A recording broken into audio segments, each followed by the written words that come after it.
सभी का अपना अपना सोचने का एक दायरा है, सभी की अपनी अपनी भक्ति है, सभी के अपने अपने विश्वास भी हैं। अगर विश्वास की बात चल रही है तो ये सोचना होगा कि मेरा दायरा कैसा है और मेरा विश्वास भी कैसा है, क्योंकि हम अच्छी तरह जानते हैं कि जिस साधन का हम इस्तेमाल करते हैं उतनी ही सुगमता से हम लोग जा सकते हैं। अगर हमें यहाँ से दिल्ली जाना है तो निश्चित है साइकिल नहीं लेंगे, निश्चित है कि ट्रेन या कार से ही जाना होगा। तो ये अपना अपना विचार है कि मैं जाऊं किस चीज से। ऐसे ही कई बार भक्ति में भी देखा गया है कि वो विश्वास है जो नंगे पैर चला रहा है, वो श्रद्धा है जो नंगे पैर चला रही है, वो लंबे लंबे रास्ते तय किए जा रहे हैं। पता नहीं किन कारणों से कारों के होते हुए, साधनों के होते हुए कोई पैदल चल के कहीं भी पहुंचे, ये उसकी अपनी सोच और सुगमता है कि वो कैसे जाना चाहते हैं। यहाँ जो विश्वास की बात हो रही है वो शायद एक कॉमन बात अगर दास कहे तो वो ये है कि मुझे इस पर कितना विश्वास है कि ये है भी या नहीं। ये कॉमन बात है, क्योंकि इस टॉपिक का घूम फिर के जो एक बात निकल के आती है कि परमात्मा पर कितना विश्वास है, बस। और मैं अपने आप को बार बार समझा रहा होता हूं कि ये है, ये हमारे चारों तरफ है, ये सर्वव्यापक, सर्वशक्तिमान, सर्वभौम, यही तो है जो मेरी बातों को सुन रहा है, यही तो है जो मेरी बातों को पूरा कर रहा है। लेकिन ये मेरा समझाना कितना प्रबल है, कितनी अच्छी तरह मैं खुद को समझा लेता हूं, इसी के ऊपर मेरी भक्ति निर्भर करती है। कई बार तो बड़ी हैरानी होती है कि जब मैं इससे अरदास कर रहा होता हूं तो मुझे यकीन नहीं होता कि पूरी हो जाएगी। जब मेरा ही विश्वास 50% भी नहीं है कि पूरी हो जाएगी, तो वही बात कि ये भी तो पूरा मुझे समझ नहीं आ रहा कि ये है। यानी मैं इस बात को भी 50% ही मानता हूं कि ये है। मुझे लगता है कि जो दिख रहा है वो सच है और जो नहीं दिखता वो झूठ, जबकि मसला कुछ और है। जो दिख रहा है ये ग्रंथ और वेदों में या धार्मिक पुस्तकों में क्लियर है कि सब माया है। अब इस माया में ही तो मैं विचरण कर रहा हूं, इस माया को ही कमाना मेरा धर्म बनता है, क्योंकि मुझे परिवार भी पालना है, वो भी मेरे धर्म में ही आता है।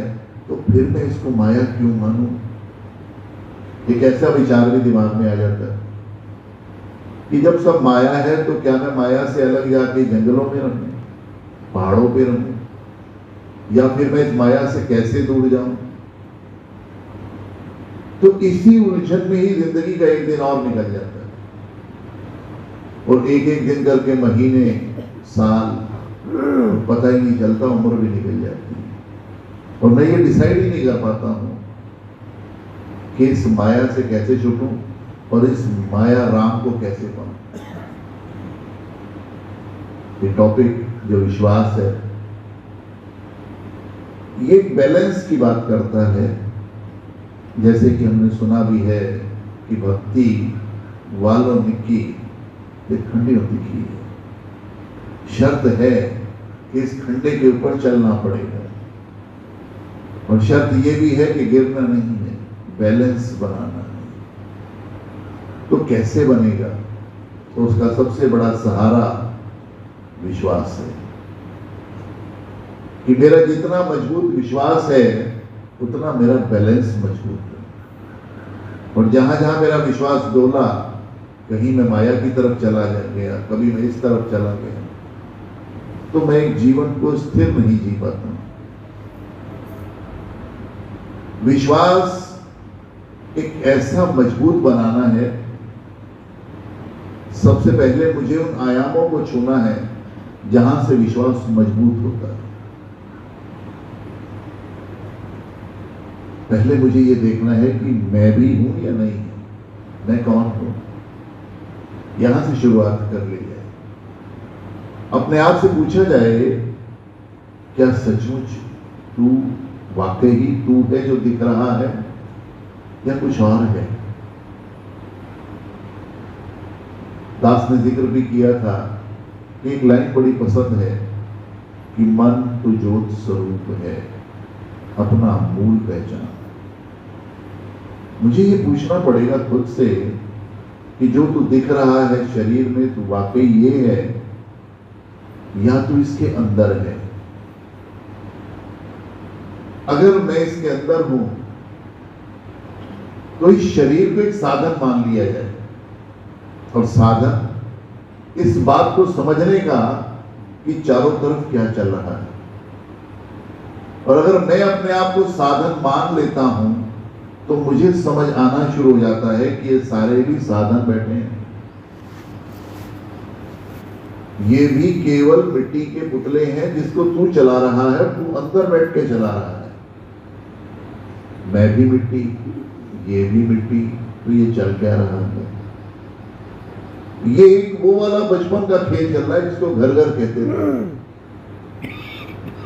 पता हमें भी था कि हम घर घर खेल रहे हैं, और पता हमें भी था कि थोड़ी देर में लड़ाई भी हो जाती है, थोड़ी देर में सामान बिखर जाना है जो हमने जोड़ा हुआ है। थोड़ा थोड़ा सामान जोड़कर हम लोग घर बना रहे हैं, और थोड़ी देर में लड़ाई होकर बिखरता भी है, थोड़ी देर में ये संपन्न भी हो जाता है ये खेल। तो वही खेल जो बचपन का था वो मैं अभी तक खेल ही रहा हूं। मुझे हकीकत में वापस आना होगा और इसकी थोड़ी परिभाषा बदलनी पड़ेगी कि खेल नहीं रहा हूं, तू खिला रहा है। अगर तू खिला रहा है तो मैं कैसा खिलाड़ी हूं? मैं एक अच्छा खिलाड़ी हूं या मैं एक अनाड़ी खिलाड़ी? मैं एक अच्छा खिलाड़ी कब होता हूं? जब मुझे सारी बातें पता हो, सारे नियम और सारी परफेक्शन पता हो कि मुझे कैसे खेलना है और जीतना कैसे है। खिलाड़ी अच्छा कौन है? जिसके टारगेट में विनिंग है, जीतना, कि मुझे जीतना ही है, और उसके लिए वो जी जान लगा देता है। एक अनाड़ी कैसे है कि उसको बस मतलब नहीं है खेलने का, वो बस जहां खड़ा कर दिया खड़ा है। अगर मैं क्रिकेट की बात करूं तो उसको थर्ड मैन पे खड़ा कर दिया, और जब बॉल आई तो उसको पता ही नहीं चला, बॉल निकल गई और 4 रन चले गए। तो मैं अपनी तुलना करूं कि मैं किस तरह का खिलाड़ी हूं। मैं चेतनता से भरा हुआ हूं या मुझे अभी नींद ही आ रही है? मैं सपनों में तो नहीं कि बॉल आए और पता ही ना चले। मुझे ये नहीं पता कि मुझे आगे क्या करना है, मुझे नेक्स्ट बॉल कैसे डालनी है, या मुझे खेलने के नियमों के बारे में जानकारी तो पूरी है ना। मुझे जीतना कैसे है उसकी तरकीब मुझे पता है या नहीं। खिलाड़ी वही पारंगत है, एक्सपर्ट है, जो हर एक की प्लानिंग बनाकर, स्ट्रेटेजी बनाकर उस खेल को खेलता है। और ये दुनिया का खेल भी ऐसा ही है, इसमें भी एक स्ट्रेटेजी की जरूरत है। वो स्ट्रेटेजी कहती है कि साधनों का प्रॉपर इस्तेमाल करके इस गेम को जीत के जाना। अगर ये बाजी हार गया तो फिर दोबारा गेम में एंट्री है नहीं। और अगर तू जीतने की तरफ चल रहा है, तेरे खेलने की स्टाइल देखकर बहुत सारे लोग सीख जाएंगे कि ऐसे खेलना चाहिए। हमें एक बहुत अच्छा कोच भी मिला हुआ है जो हमें खेलने के तरीके और उसके दांव पेच भी सिखा रहा है। मैं उसको कितना संजीदगी से सीख रहा हूं, मैं उसको कितना यकीन से सीख रहा हूं, ये मुझे सोचना होगा, क्योंकि मैंने गेम जीत के जाना है। मैं हारता कब हूं? जब मैं थर्ड मैन पे खड़ा होकर सपने बुन रहा होता हूं, जब मैं आने वाली गेंदों को ध्यान से नहीं देख रहा होता हूं, जब मुझे यही नहीं पता मुझे रन कितने बनाने,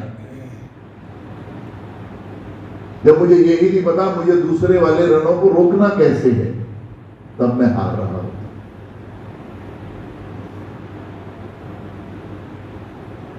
बहुत जरूरी है चेतनता का। सुबह भी जब दास पहुंचा तो सत्य ने आवाज लगाई कि आज चेंज, पहले दिन चेंज। मैंने कहा ये दिन भी चेंज है, कल जैसा है नहीं। और ये चेंज नहीं, चैलेंज है।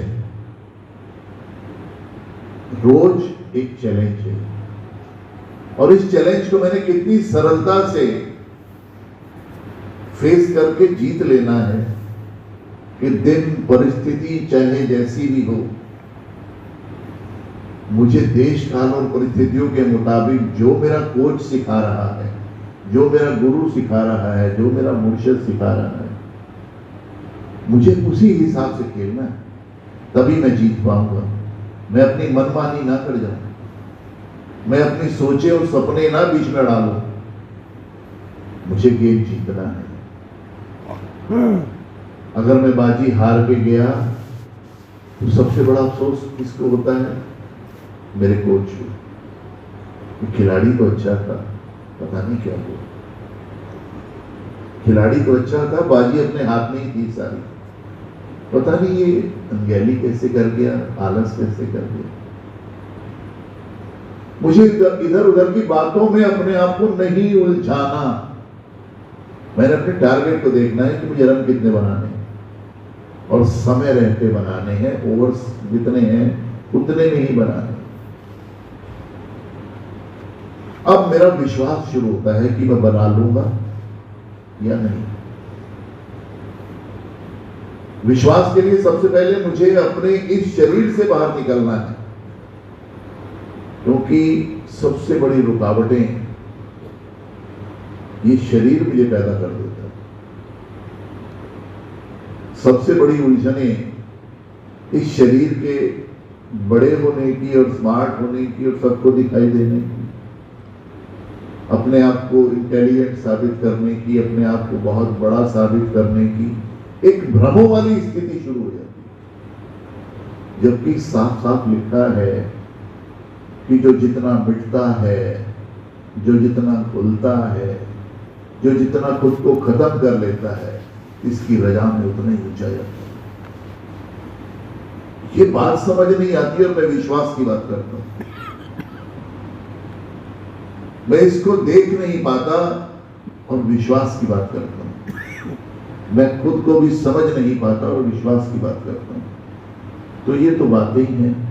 संत कहते हैं कि इसके देश में क्या बातों से जाओगे। बातें करना बड़ा आसान है। 2 मिनट में कुछ भी बात बना लो, बड़ी बड़ी कहानियां लिखवा लो, इतनी बड़ी डींगे कोई भी हाँक सकता है, लेकिन जीवन चले तो बात है, जीवन पहुंचे तो बात है। और इसके पीछे विश्वास कि ना मैं कुछ हूं ना तू कुछ, इस दुनिया की नजर में। वैसे तो ये सब कुछ है, लेकिन इस दुनिया की नजर में किसी को कुछ दिखाई देता है? यार कुछ भी दिखाई नहीं दे रहा। यहाँ 2 आदमी बैठे हैं बस, ये तीसरा दिखाई नहीं देता, नहीं कुछ भी नहीं। तो दुनिया की नजर में कुछ नहीं, और मैं ये मान लेता हूं कि मैं कुछ हूं। जो कुछ नहीं है वही सब कुछ है। ये हर तरफ से अदृश्य होकर, अलग होकर मेरी लगता करता है, मुझे चेक करता है, मेरे इंटेंशन को चेक करता है, मेरे को आगे बढ़ाने के रास्ते मुहैया कराता है, मेरे उत्थान के लिए, उठाने के लिए मुझे सारी प्रबंध व्यवस्था यही अरेंज करता है। महसूस करके देखें तो विश्वास बनेगा। आज की संगत में अगर आया गया तो इसकी व्यवस्था से आया गया है। मेरे मन ने तो कहा था कि थोड़ा और सो ले, देखो शरीर आया ना बीच में। मेरा शरीर कहता है आज छोड़ कल देखेंगे, आज थोड़ा सा पैर में दर्द है, थोड़ा मोढे में दर्द है, आज नींद आई है क्योंकि रात को लेट सोया था। लेकिन इसकी व्यवस्था थी तो यहां पर आया गया। ये चाहता है कि निखर जा, संवर जा, मैं व्यवस्था तो कर दूंगा लेकिन चलना मुझे ही होगा। एक पेरेंट्स बच्चे को कापियां, किताबें, बैग, उसकी फीस, उसके स्कूल तक पहुंचा जरूर देते हैं, लेकिन उसके बाद स्टडी करना बच्चे का काम है। और बच्चे को स्टडी तभी समझ आती है जब उसके टारगेट्स क्लियर हों कि मुझे आगे जाके विद्वान बनना है, क्योंकि उसकी विद्वत्ता ही एक रोशनी है जिसके लिए वो पढ़ रहा है। मैं अपने आप से पूछूं कि संगत में आकर मेरा कोई टारगेट है कि मैं मिट रहा हूं, कि मेरा अहम खत्म हो रहा है, मेरे अंदर कोई रुतबा तो नहीं पल रहा, मेरे अंदर कोई अहम तो नहीं पल रहा कि मैं बहुत जानता हूं, बाकियों को क्या पता। मेरे अंदर कुछ ऐसी चीजें तो नहीं पल रही जो मुझे तुझसे डिटैच कर रही हैं, अलग कर रही हैं। मैं आज कितना मिटा, ये मेरा टारगेट। मैं आज कितना खत्म हुआ, मैं तुझमें कितना समा गया, मुझे तू कितना समझ आ गया, ये मेरा विश्वास होना चाहिए। दास ने पहले भी जिक्र किया था कि पहले मैं खुद को तो समझ लूं कि मैं क्या हूं। जब जब मैं इसको शरीर समझ के चलूंगा, सचमुच भक्ति समझ आएगी नहीं, क्योंकि शरीर तो एक साधन था जिसको मुझे यूज करके इसको पा लेना है। अगर शरीर इतना इंपॉर्टेंट होता तो ये भी तो शरीर पहन के आ जाता है। इसने अपने आप को शरीर नहीं दिया। मैं क्यों इस भ्रम में हूं कि ये शरीर मेरा है, और मुझे ये भी पता है कि दोनों ने एक दिन मिल जाना है। जो मैं ओरिजिनल हूं वो, और जो ये ओरिजिनल है ये। इसके लिए ओरिजिनल इसलिए कह रहा हूं क्योंकि मेरे ही कई रूपों ने इसके भी कई रूप बना दिए, और कई अलग अलग स्थानों पर वो मूर्तियां, मस्जिदें, दरगाहें, फोटोएं और पता नहीं क्या क्या बना के इसको पूजने के लिए बैठ गए, और वही रूप पक्का मान के बैठ गए। उससे कई बार अगर कोई कहे कि इसके ओरिजिनल स्वरूप को देखो तो उनको वही नजर आता है कि ये जो मैंने मूर्ति बनाई है वही ओरिजिनल है। ऐसे ही मुझे ये भी नजर आता है कि ये जो मेरी मूर्ति है ये वही ओरिजिनल। लेकिन इन दोनों भ्रमों को तोड़कर जब मैं बाहर निकलता हूं तब ये दोनों मिल जाएंगे, इस बात पे यकीन करता हूं, उससे भक्ति शुरू हो जाती है। और वो भक्ति विश्वास की भक्ति है कि ना मैं हूं, और जो तू इधर उधर अलग रूपों में नजर आ रहा है, तू वो भी नहीं है। बेशक तू उनमें समाया है, लेकिन तू ओरिजिनल जो दिख रहा है, मैं उस ओरिजिनल पर यकीन करूं, डुप्लीकेसी पर ना करूं।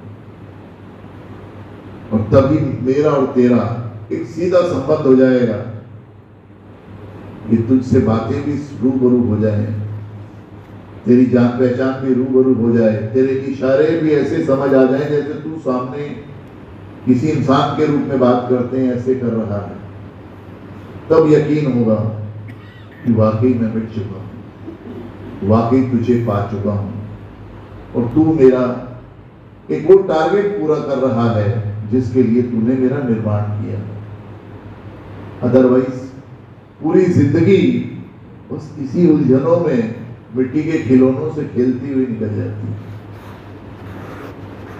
और जिंदगी फिर एक मिट्टी हो जाती है। इतना सच्चा सुच्चा ज्ञान, इतनी पवित्रता, आप जी के वचन, आप जी का व्यवहार, आप जी का आचरण देखने के बाद भी अगर मेरा टारगेट पूरा नहीं हुआ, अगर मेरा गेम विनिंग नहीं हुआ, अगर मैं बाजी जीत के नहीं गया, तो फिर इसका तो मेरे ऊपर ही सारा भार है, सारा दारोमदार मेरे ऊपर ही है कि मुझे आप समझ नहीं आए। लेकिन मुझे आपको समझना होगा और मुझे इस बाजी को जीतना होगा। यही मेरा विश्वास है। प्यार से कहना।